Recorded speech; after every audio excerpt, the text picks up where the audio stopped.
evening to each one of you, and welcome to the 35th edition of Compassionate Caring.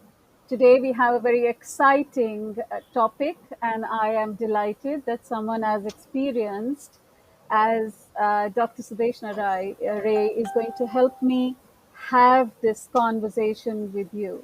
The topic for today's webinar is what men as caregivers should know about the gynecological issues that women face. We know that world over, more than 80% of the caregivers are usually women, whether they are wives, sisters, mothers, or daughters. And it is time that in the modern day of equality and equity, caregiving is also a shared responsibility. It is in many homes. There are many men who are caregivers. However, they are invisible.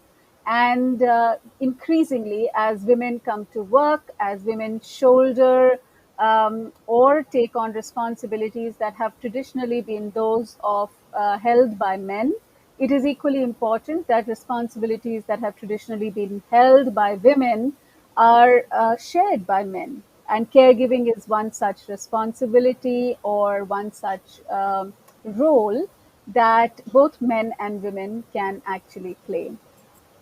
It is with that in the background that I'd like to briefly talk to you about Caregiver SITI. Caregiver SITI is an ecosystem of well-being and healing for the primary caregiver. Now, family caregivers of those navigating terminal illness, chronic, or any other life limiting conditions have rather unique challenges. And they need support. So, caregivers also need care and companionship, and we provide them support through their caregiving journeys and beyond. We wish to create an environment of well being by empowering the caregiver.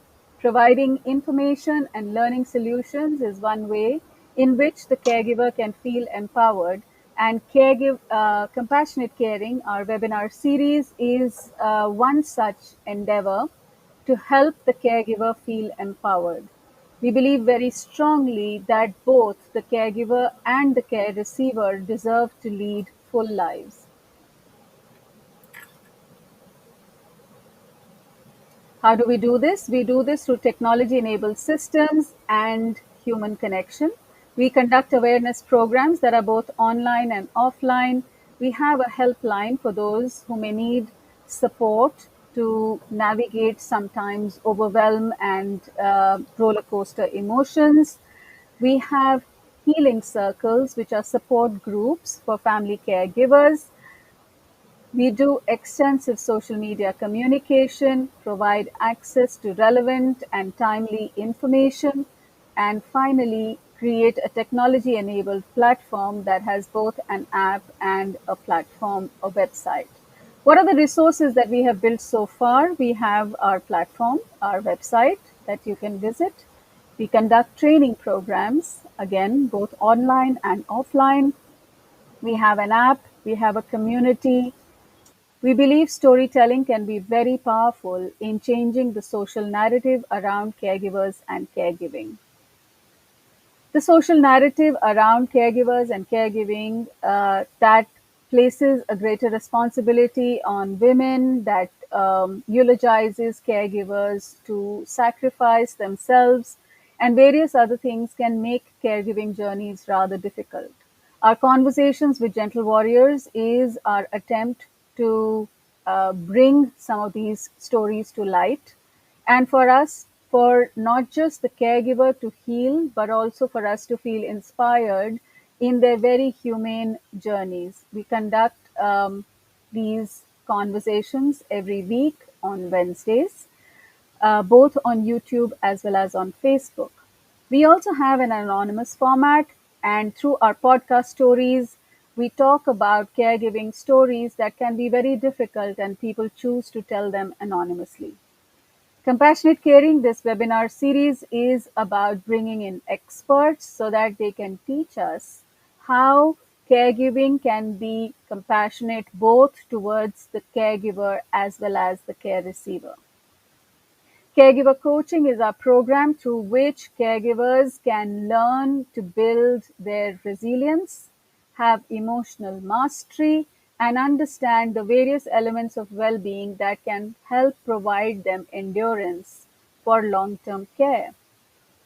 Family counseling is a method so that the whole family can can sensitively deal with the many emotions that often creep in and impact the family dynamics when there is an illness, especially a long term illness. And finally, we have a volunteer based respite care program that allows for caregivers to get rest for their long journeys.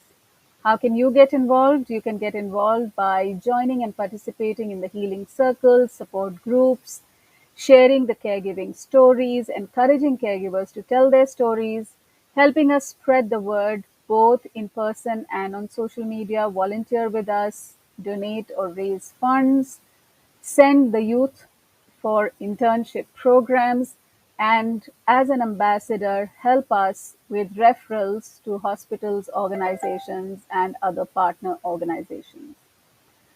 We follow a framework for well-being, and there are 7 elements of well-being and building resilience. At the very core is physiological, spiritual, and psychological well-being, and as an interface with the world is social, financial, legal, life and work purpose alignment, and creative expression.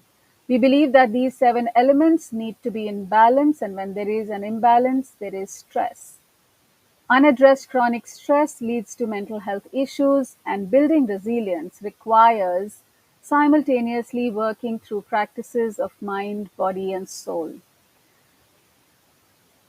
Today's admin announcements, well, we will have 3 parts broadly: a presentation, a conversation with our expert today, a question answer session, and a feedback or a discussion.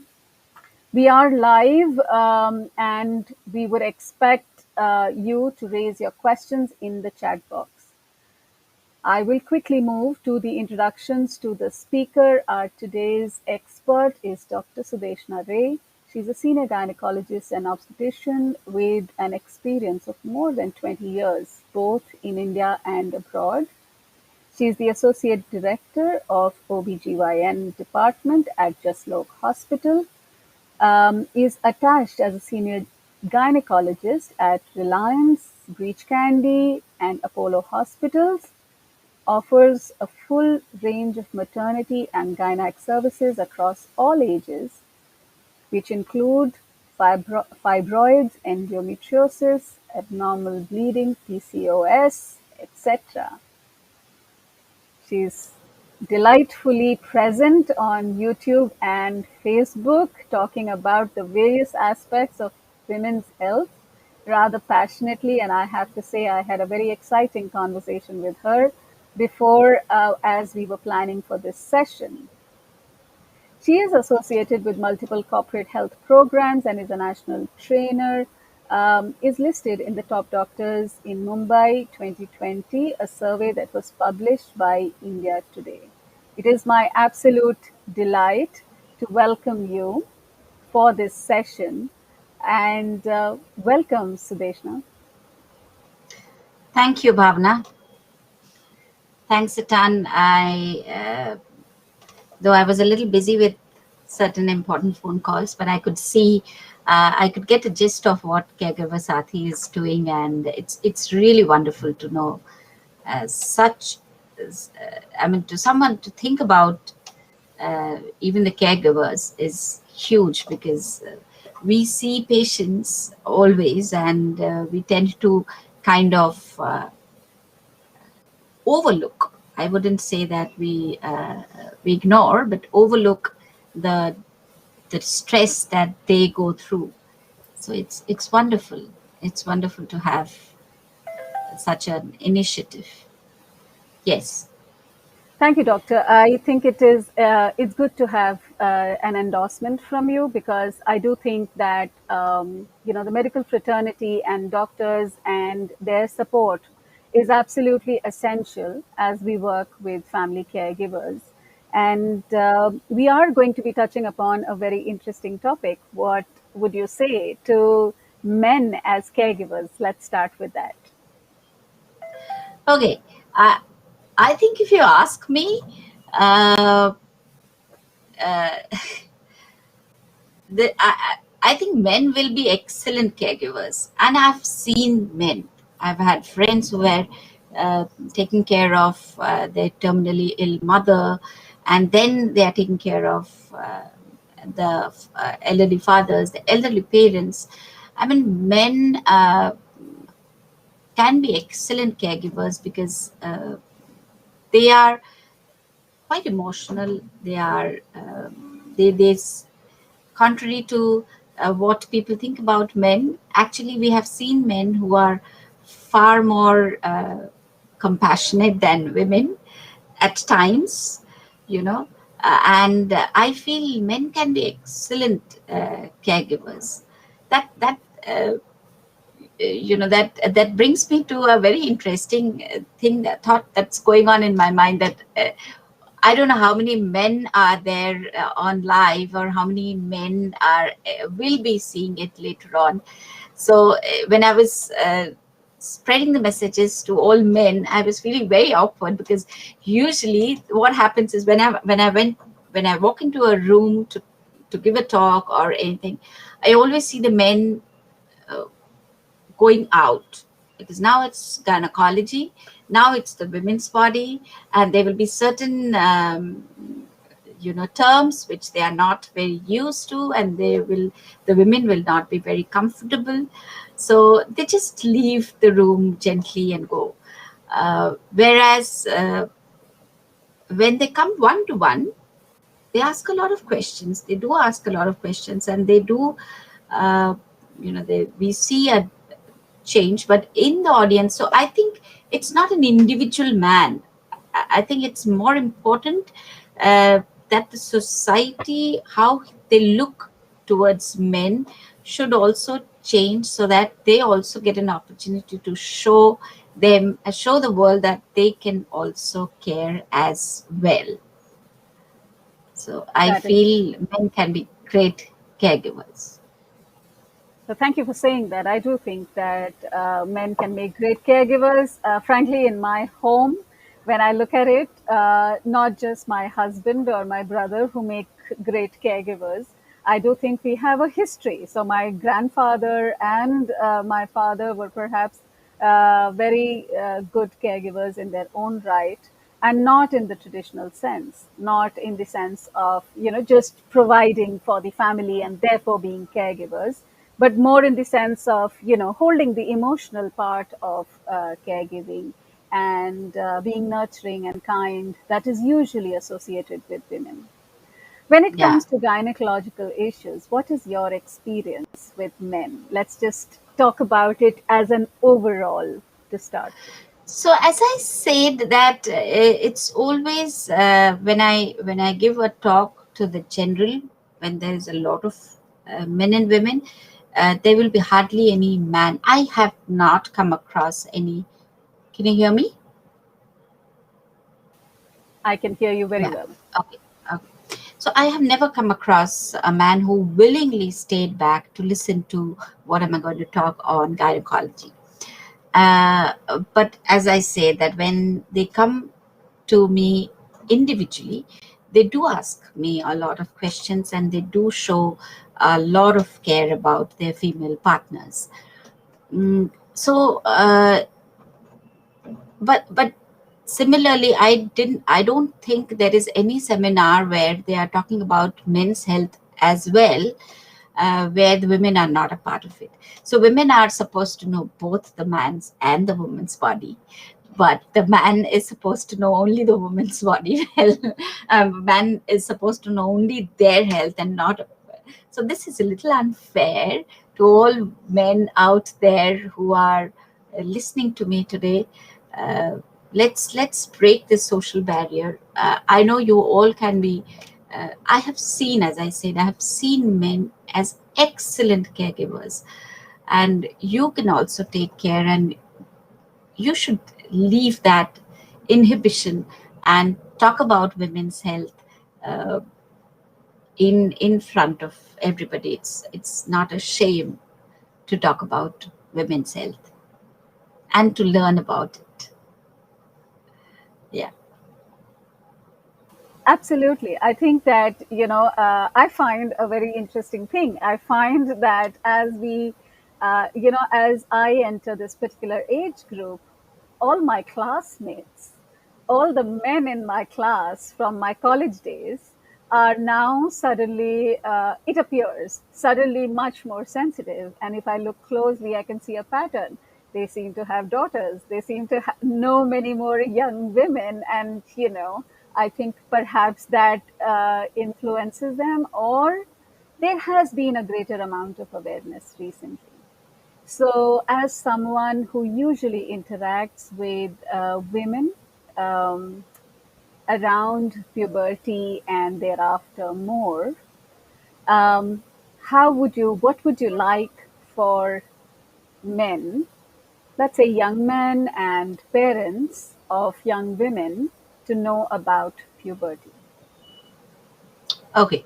So puberty happens in both men and both girls and boys. So it is important for both the girl and the boy to know what are the body changes. The parents, as the mother and the father, to know and to communicate that in a language which they will understand. Of course, they will not be able to understand all the biological terms and things like that, but which is easier for adults to understand.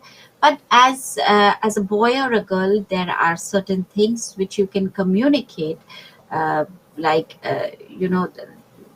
long since long this has been going on as a good touch and a bad touch.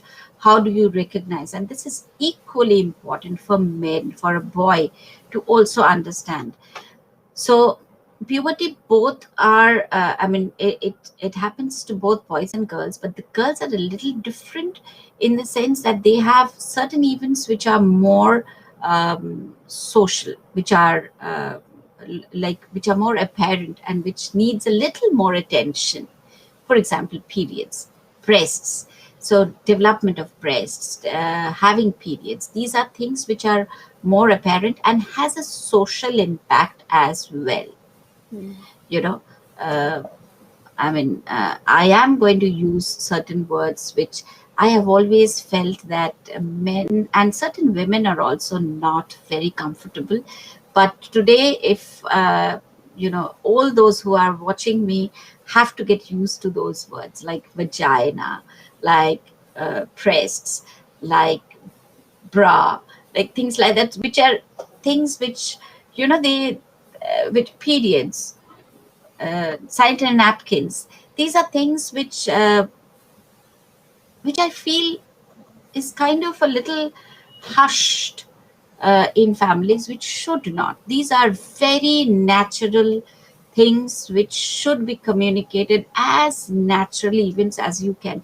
As a parent, as a father, as a grown up man, if you can do that in front of your daughter, if you can do that in front of your son, to accept your daughter's periods as very natural, very normal event, you're actually instilling a lot of confidence in your daughter. And that confidence will pay her a huge benefit. So these are things which are very subtle. You don't talk about it, you don't discuss these. You stop the girl discussing certain issues with you as a parent. You're equally a parent. So what happens is, then she feels inhibited to talk similarly to any man. So even we have seen these inhibitions coming and affecting sexual life as well. So I think it has a long, very small issues, very small changes. But if you can make that change at home, you're actually doing your daughter a big favor. So puberty, pubertal changes of menstruation, of breast changes, of how to manage your period problems and things like that should be like, very vividly. I mean, you don't have to like uh, make it any kind of a talk which is beyond normal. It has to be very normally conversed, and that will lead to a lot of. I think that will I help. like the fact that Yeah, I like the fact that you highlighted that your conversation today will have an impact on the young woman and her life in the future and the future generations. I am reminded of my father, and I have to say, I am so grateful now that you highlight.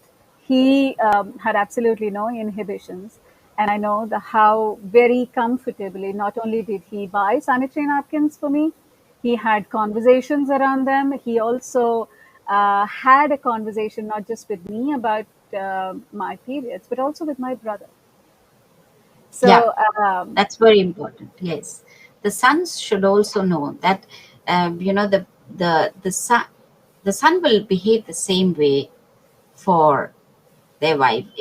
He will not shun out the problem, thinking that it's a woman's problem and we are not allowed to talk about it. So yeah, so it is and important that the sons also learn about I, it. Yes, thank you. And I think that, when I had to visit a gynac for my young adolescent daughter, we had a conversation and I was like, yes, like, why should it be that only I take her? Both of us as parents could visit the gynac.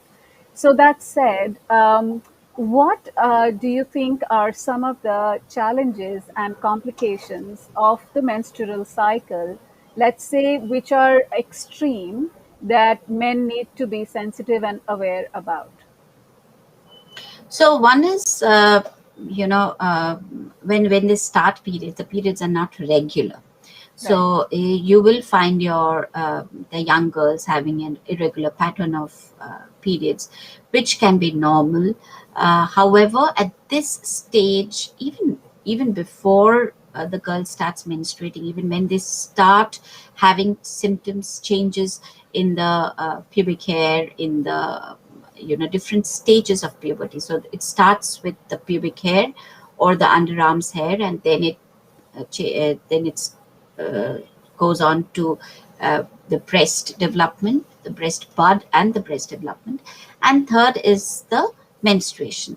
So even the care of the nutrition, especially, what uh, it has to be optimum around that stage, because uh, if you overeat, then there will be other hormonal issues. If you undereat, there will be nutritional issues.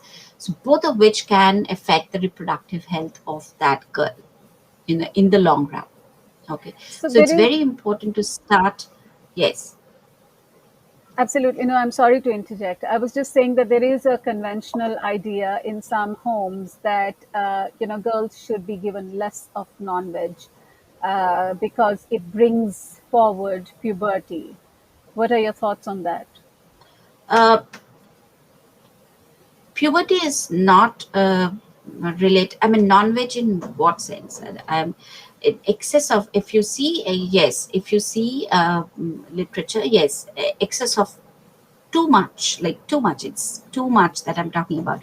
But normally, there is nothing too much in our usual diet other than junk food, you know.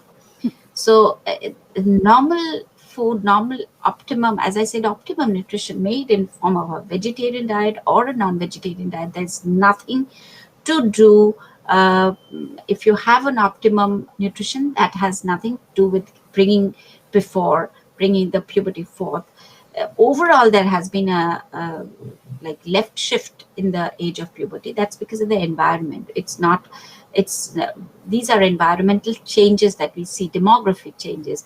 So the age of puberty in the last 2 decades have shifted left, so it's earlier than what you were. So the mother, if the mother has a puberty around 13, the daughter will have the puberty around 11. So if the mother had the puberty around 12, the daughter is expected to have a period around uh, I mean, periods, I'm talking about periods is the end point of puberty. So those are also things which as a man you can know, and as a man you can also contribute to the nutrition of the family, because as I said that both undernutrition and overnutrition uh, can be harmful.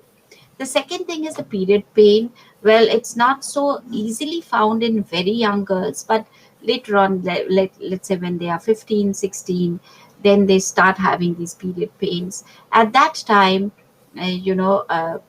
giving her the rest, especially the brother, to know that, okay, so she's having some kind of a health issue, just leave her alone for some time.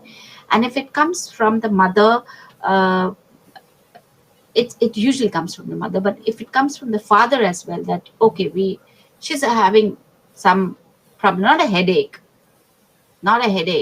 I mean, talk to them that she is having some issues. If the brother is elder to her, if the brother is too young, then of course anything will do.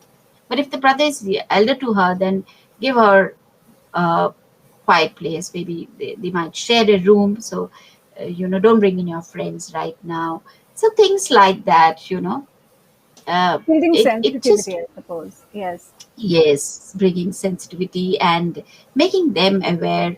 So as a man, you can also take that call and sit with the, well, a lot of times, giving the hot water bag and giving a little bit of back massage is good enough for a young girl. If of course they have so much of pain that you have to take her to the hospital, then that's a kind of thing which is of course which can be alarming, because that might have some cause, you know. Sure. So those are the times when I have mostly seen fathers almost always accompanying the girls who have significant problems. Yeah. Absolutely. No, I do think that the world is changing. And that said, I think the issues around menstrual care extend not just, they extend during the adult life of a young woman, especially at the workplace. Now, here's the challenge. What would you like to tell men who do not understand period pain? Right, it feels like, you know probably girls make too much out of it. Maybe they're making an excuse, maybe they don't want to work hard. And what about men colleagues? What would you say to them? How can they be sensitive caregivers? Yeah. So just, this one comment that has come, the communication gap between the husband and the wife. I'm good because this is related to your question, Bhavna.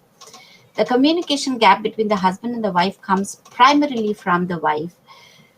I don't know the name, but it's absolutely true, because that wife hasn't faced a clear communication at her place when she was growing up.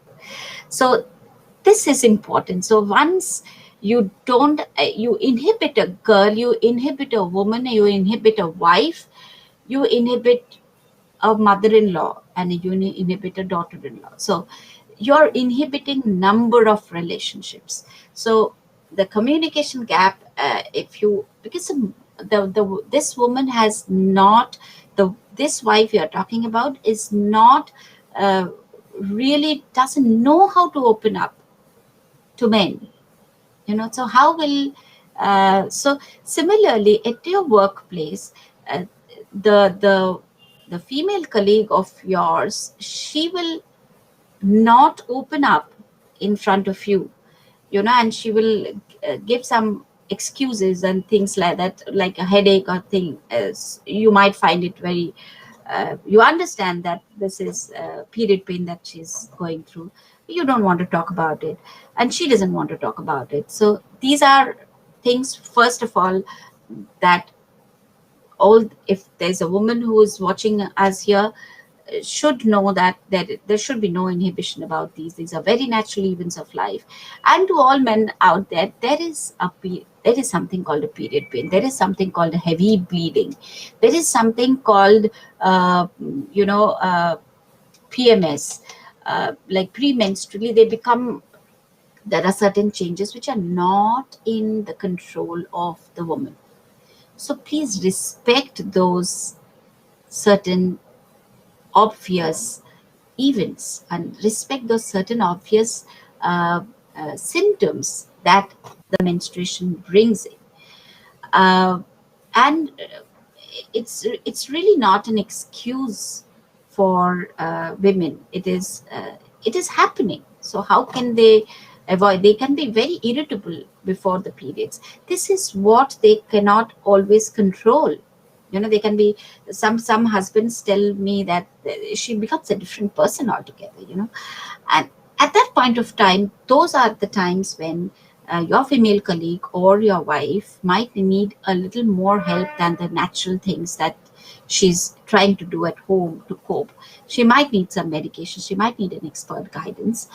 So if it is disrupting her work, in fact, you as a colleague, you as a male colleague, or you as the husband, or you as a brother, or you as the father, can take a decision of taking her or suggesting her to take medical help around this time, is especially if it is disrupting the work, it's affecting her concentration, or it is affecting relationships. Those are the times when it is not going to be it's not an easy, then it doesn't become very easily treatable. It needs medications. It needs a different way of approach. And so you might be the male colleague. And the other one that I wanted to talk about mainly, as you mentioned, working place, pregnancy. So pregnancy is something which I've seen men talking about in offices and all. uh, we hear conversations as, oh, she's got pregnant. You are also born through somebody's pregnancy, and what are they going to do? They, this is a nature's way.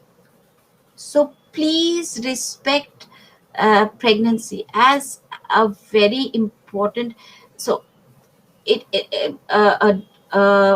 a child is born to both the mother and the father, but unfortunately, or fortunately, I consider as a fortune, but unfortunately for many male colleagues, it is, or for many women who are not given the equal rights, that there are certain body changes. The woman has to bear the pregnancy. So there will be certain changes in the body. There will be certain symptoms in the body. There will be certain things in the body which, again, she cannot always control. So please don't take this as an excuse for pregnancy. Please respect all your female colleagues who are pregnant. Please be supportive to them in giving her that comfort while sitting. Maybe she'll not be able to sit, without the legs, feet, uh, you know, placed on Right. a little high stool. She might have to eat. She might have to eat where she gets those hunger pranks, where she has to leave the meeting, and or she might have to pee often.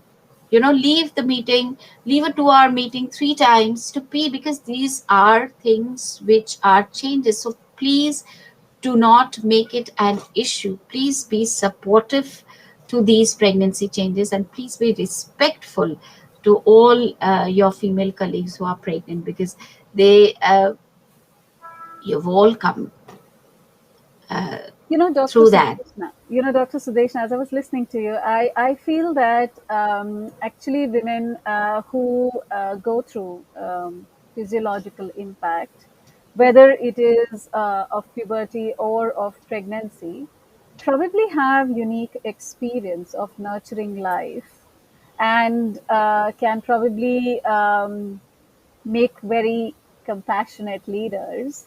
And I do think that women who have had that experience should have a different place in organizations.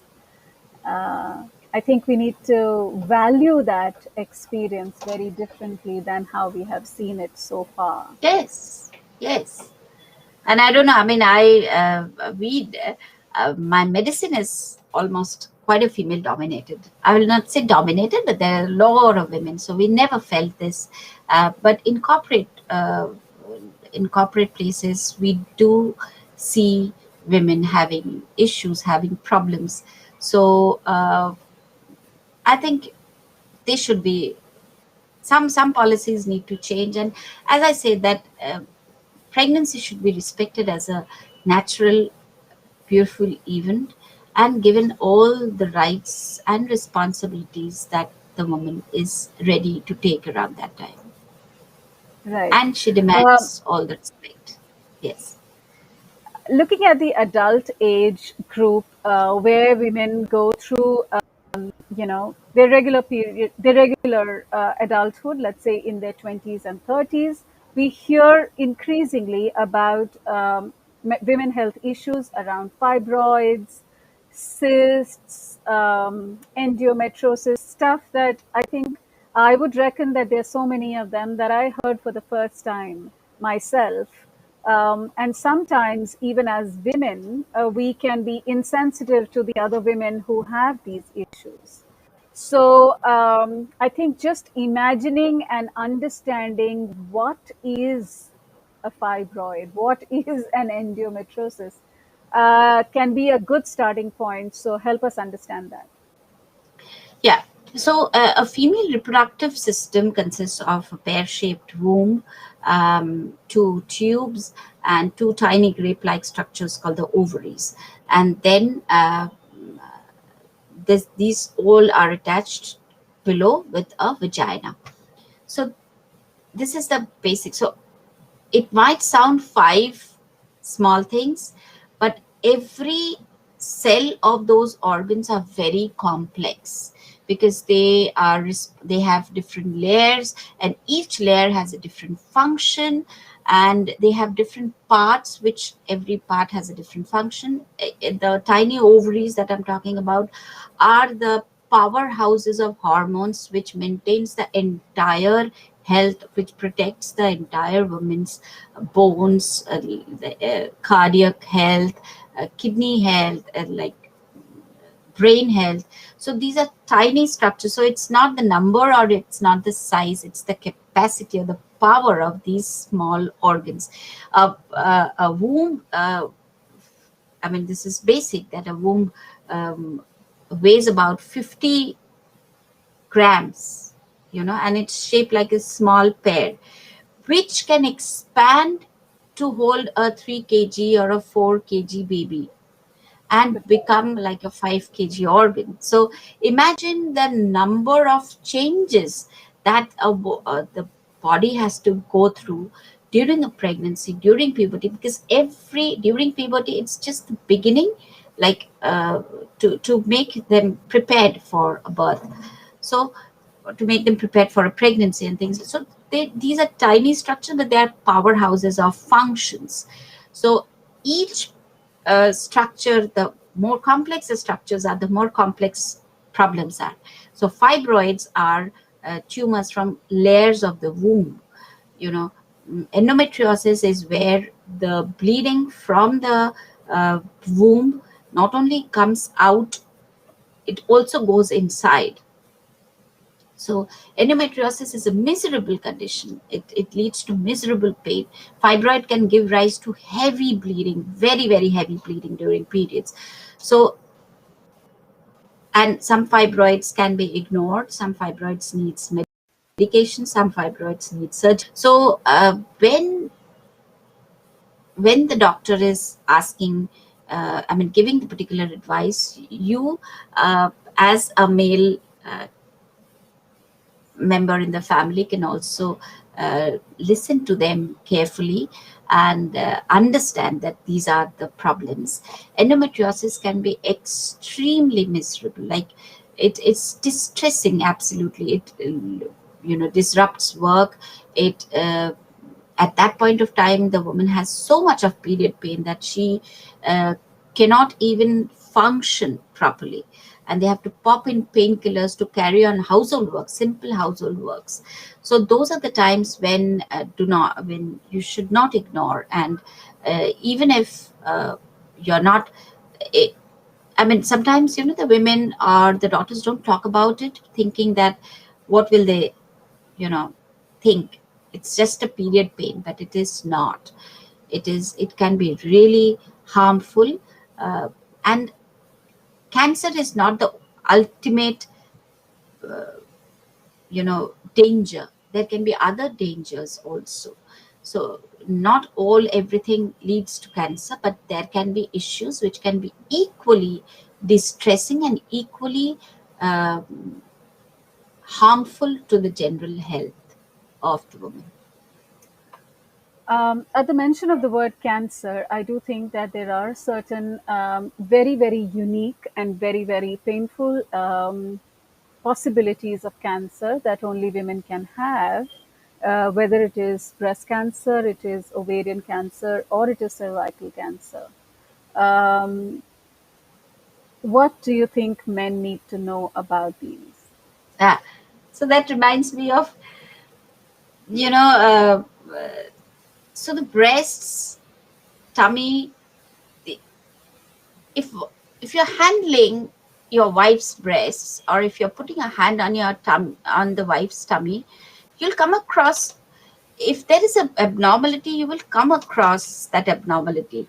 So if I have seen a woman, I mean, uh, quite a few number of times we have seen women coming with a like a almost you know a huge 10 centimeter fibroid, and the woman didn't understand. She felt that I'm feeling a heaviness, and thought I'm getting fatter and fatter. My tummy is growing bigger and bigger, and I was asking, what is your husband doing? Doesn't she put a hand on your tummy? So to understand that this is an abnormality that I'm feeling, so men, while handling female bodies, can come across a lump or a thing. So do not ignore those. If you find an abnormality in a woman's body while touching her, please do not ignore that. You know, and sometimes you can make the woman aware that I felt this. Just see. Yeah. So the cancers which are unique to women are breast, ovarian, and cervical cancer. So cervical cancer is something which is the only preventable cancer. So please ask all your women to get a simple pap smear done, which should start from the 20s and 30s. It actually starts about 3 years after you get sexually active. So these are simple tests because it gives a definite precancerous condition. And if you can take care of the precancerous condition, you will not get a cancer. So it's almost 100% preventable cancer.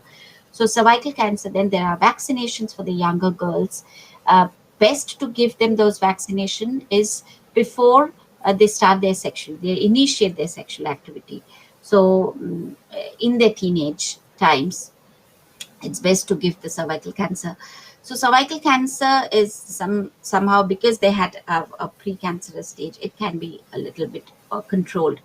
But breast cancer and ovarian cancer, unfortunately, uterine cancer, they don't have significant pre-cancerous stages. So the only way to deal with it is to get preventive checkups, or the only way to find it out is to get preventive checkups. By the time you wait for a symptom to happen, it can be quite late, and the cancer can be quite evident. So as I always tell this, talks about cancer, that one of my friend who is an oncologist always says that like diabetes, high blood pressure, these can be only controlled, whereas cancer can be cured. I love that message. I love positivity in that message, that if and how cure that cancer, how do we completely take the woman out of that cancer, is to detect it early. If you detect it early, and that can only come with health checkups and giving attention to any new women out there, for all men out there. It is important that if the woman is undergoing some symptoms like a chronic constipation or a kind of sudden change in the bowel habits, or uh, appearance in the breast which is a little different. So these are new things which has to, or if you as as your if you see your mother going through something which, or if you see your sister, or if you see your wife going through certain changes which are not there, to talk about it, and if they are there good 14 days or so, please take nice, because only way we can think about cancer. Yeah, I would like to bring in I this mean, whole we can point. cure it. Yes, absolutely. No, thank you for saying that. As I was thinking about some men, I think sometimes when it comes to gynecological issues, husbands or fathers can take the back seat and say, "What am I going to do? Mera kya kaam hai gynac ke paas? You go visit." But I think there is a lot of comfort when someone is a patient to know I have someone who cares for me. So the role of the caregiver becomes really important. And I do think that men can perhaps, just provide moral support by going along with the women when they go and visit Yeah, their doctor. of As you were course. speaking, please go on. No, of course. I mean, but you know what? I mean, as I said, that one to one, I see a lot of men, bringing their wife and bringing their daughters to us and actively participating. And I love that. I really, really, because that gives me a clear picture in the family that this girl is, this wife is going to get well taken care of. Of course, there are situations where I've never seen the husband throughout the pregnancy. Uh, it's only the mother-in-law who will bring, or the sister-in-law, and there will be about three women in the family accompanying, but never the husband. And I say that I feel like, I can't say this, but I sometimes feel that pregnancy is that caused. I mean, who has caused this pregnancy? Where is the other culprit? you know. So, so to all men out there, pregnancy is a equal responsibility to both Right. of you. So both of you have to visit the doctor together. I mean, it's morally, and it's also you being a participant in the entire care will make you a better caring father, definitely. Okay, so that's one point. The other point that is, as I say, as I was talking about the clear communication that I insist. I have had fathers who have brought in daughters with sexually transmitted infections. I have had couple, like parents who have brought, who together have brought the daughter uh, with a pregnancy out of wedlock. So I appreciate, I genuinely appreciate, because that's the place, that's the safest place that you can give your family. Like if your wife has a problem, it is you who she can turn to. If your daughter has a problem, it's both the parents that she can turn to, so that she will never, uh, you know, like get lost and go to someone which she should not go to.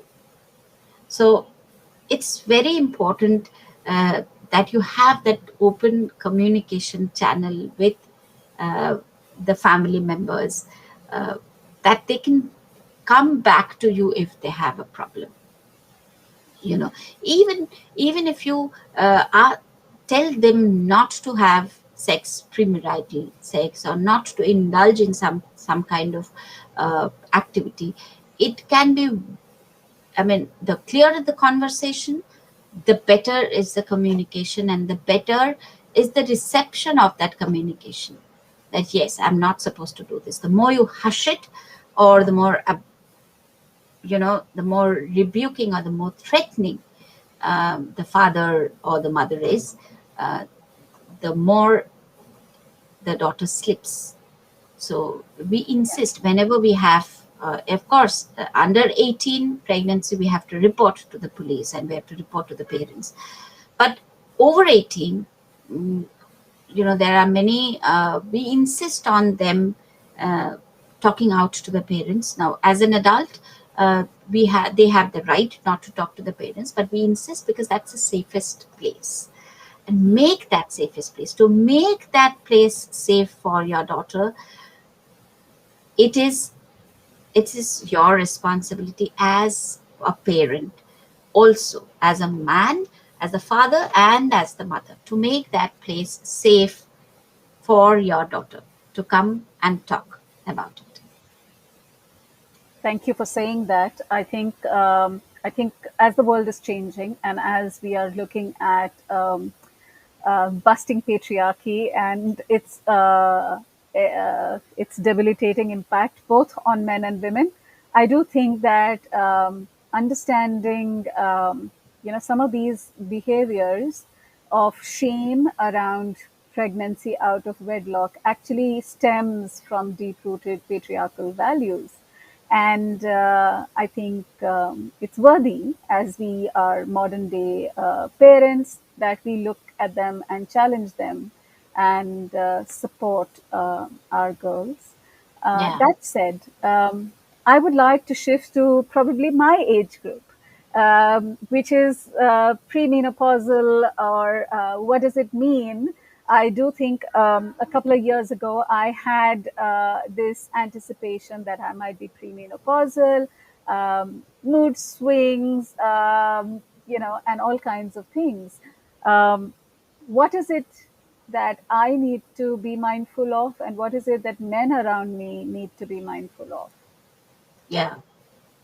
So here is again another stage where men have to be like very, very supportive. The men in the house have to be very, very supportive. Again, look at I would say unfair. I consider these as privileges of women to go through so many changes, starting from the puberty, then the pregnancy, then the post-pregnancy, then the breastfeeding, then, perimenopause and menopause. Menopause is not the end of like a woman's life or a femininity.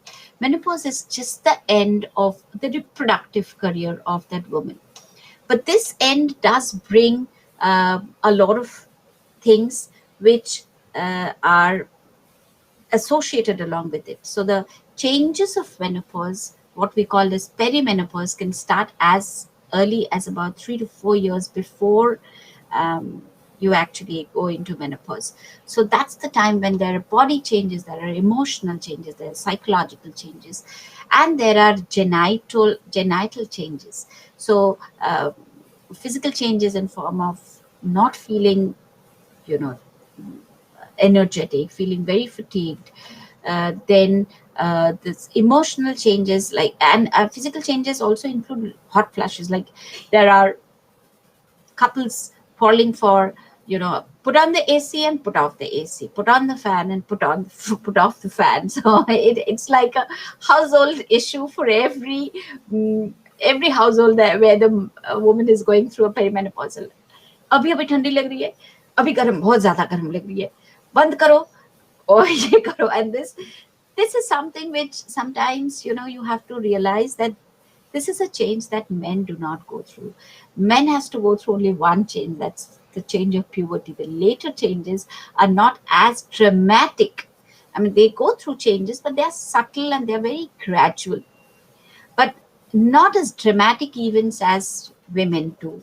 So please understand that these are already determined by the nature. So a woman can't do much about it. So there can be hot flushes, there can be sleeping disturbances, there can be mood swings, irritability, and very, very sensitive, hypersensitive. कुछ भी बोलो, रोने लग जाती है. So those are the things which can happen, which is not in the woman's control. A lot of women come and talk to, when they start talking about it, I generally give them a sort of counseling and then ask them to bring your husband or your older son and an adult son to come and sit in this consultation. They should undergo, they should be a part of what you are undergoing and what is going on in your mind and what can be scientifically explained. These are all scientifically explained problems. So they feel guilty that they are not being able to take care as well as they would do 5 years back, which is fine, which is because she will not have that energy, she will not have that clarity in thinking on your in the head. She's going through physical changes, she's going through emotional changes, physical shape there. Perimenopause brings a different distribution of fat in the woman's body. Like puberty, perimenopause is again another menopause is again another event where there is a redistribution of fat. So suddenly you will see your wife or your mother, becoming fatter on the tummy or on the waistline or on the hips, which is again not much in control. It is the same amount of exercise done, and but there are, of course, within healthy limits, but that that will not take care of that completely. She will not be the same shape as she was 10 years back. So as she was 5 years back, she will have a different shape. uh, so understand that, accept her with uh, for the women also. I'm going giving this message: accept those imperfections that come with different stages. As you accept, your growing tummy during pregnancy, accept those perimenopausal body changes also. So it'll be easier for a woman to accept if the husbands accept them better. Absolutely. No, absolutely. I think you make a great point. I was just thinking as you were speaking. So there were two issues. One, I think that there is so much emphasis on young women and mothers on self sacrifice. Mothers put the whole family first, they sacrifice themselves. There were some strange images doing the rounds, even during the peak of COVID, about how one mother was cooking for the family with an oxygen concentrator attached to her, or weird things like that. But I do think that we need to shift this idea of who an ideal mother is and what support we need to give women. I do think that men can play a very big role when it comes to the diet that a woman takes in the household. Oh yes, and not only diet, the example that you gave me, that mothers are like superwomen. They are supposed to be superwomen, and they burn out. They literally burn out, and at one point of time, they become so averse to the entire. It affects because she's doing it forcefully to ex to Make a point. kind of maintain that title of a superwoman. Yeah. Well, mothers will be superwomen always. They will always try to do more than she needs to. So that's the mother. But if you can give them a moral support, if you can give them sort of a support, a physical support in form of taking care of the diet, taking care of the lifestyle, see that she's eating well, she's there, see that if she has a problem, she's that, see that she's resting well. So these are things which will, you know motivate her to do more. She will never feel that she's burnt out. And I've seen women burnt out so badly that, you know there's almost no relationship Yeah. That said, I think you left. make a great point about accepting the changing form and shape of a woman's body, and the fact that it doesn't have to be the same as that of a 20-year-old. After all, if you are in your late 40s or 50s, there is going to be a next stage and phase. What would you advise both men and women in this case. So, for example, I think there is a role that women need to play in terms of communicating what they are feeling, what they are going through, in as much detail as possible as well. So, what is a good way? So, should the couple or parents and girl, whatever the combination, should they go for counseling or should they go to a gynac? What should they do? While these changes are happening, Yes. the perimenopausal changes, you mean? Yes, in Okay. preparing for them and anticipating them, what can the woman and her caregiver do? Yeah, so just talk to the gynecologist if she has a problem. Don't ignore the problems that, she's going through a perimenopause. She's always irritable and, but sometimes she will need certain help in form of medications. Maybe she will need certain help in form of just communication, talking and things like that. So I've had women who would come and say, they will take a fancy, they will come forward and say, he doesn't even look at me. He doesn't even think about unko bolo, you know, sort of thing. Like, and the man is uh, what I what I feel and what I object is, you know, when you talk to a gynecologist, you have probably come with your wife to understand, not to just give her a company.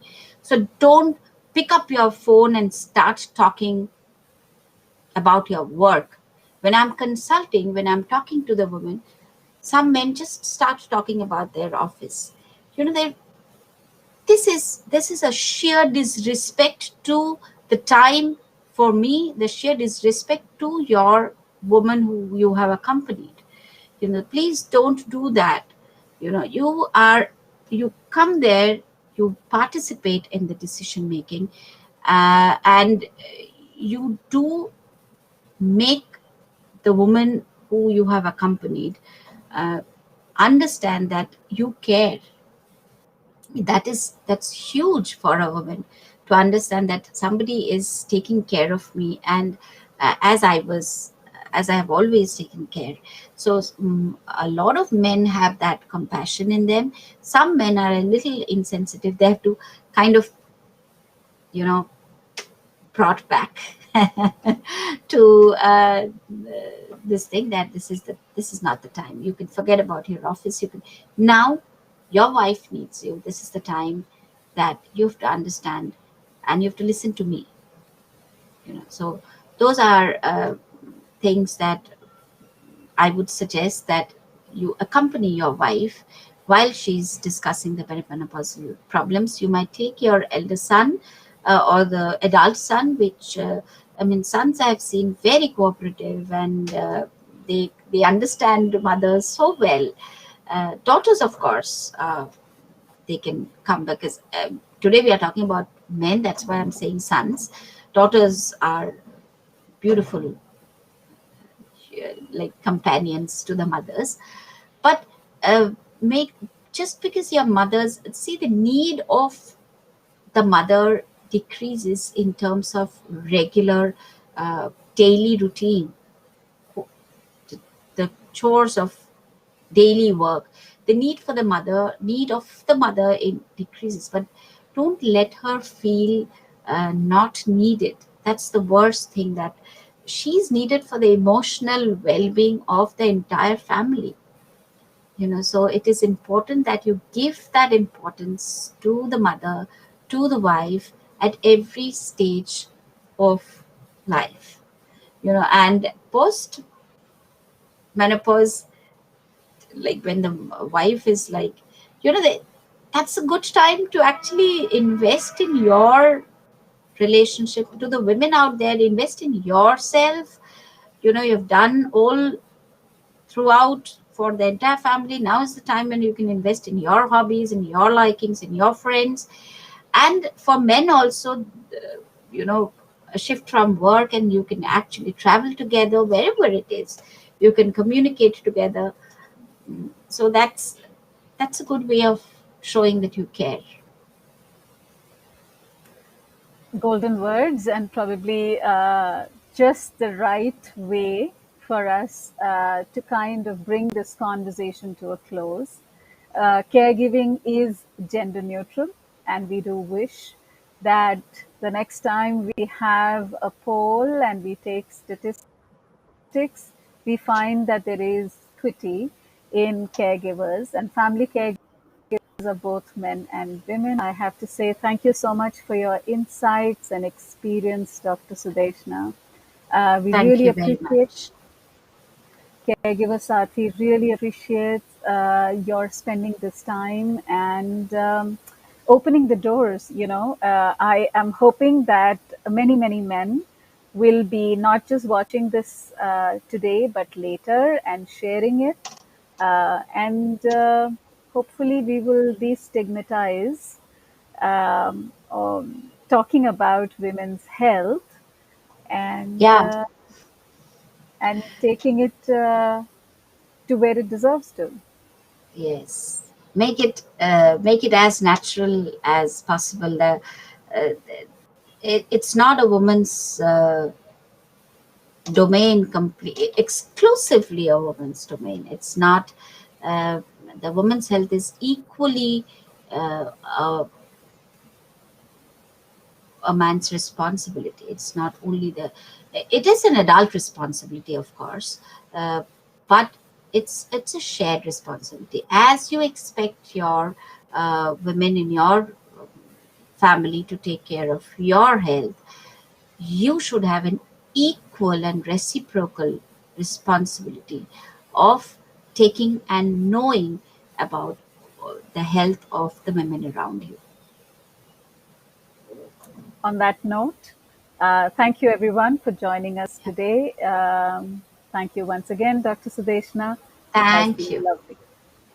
Thank you. I'm seeing some uh, comments.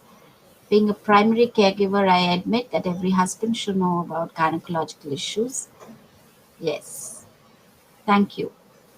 Thank you. Thank you. I mean, if there is any man who we kind of uh, motivated further, or any man who has changed their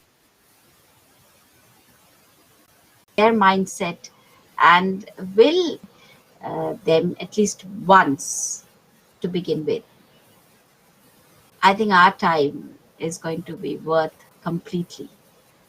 We've spent almost more than an hour talking about this, and this is the best uh, uh, gift or best reward that we can get as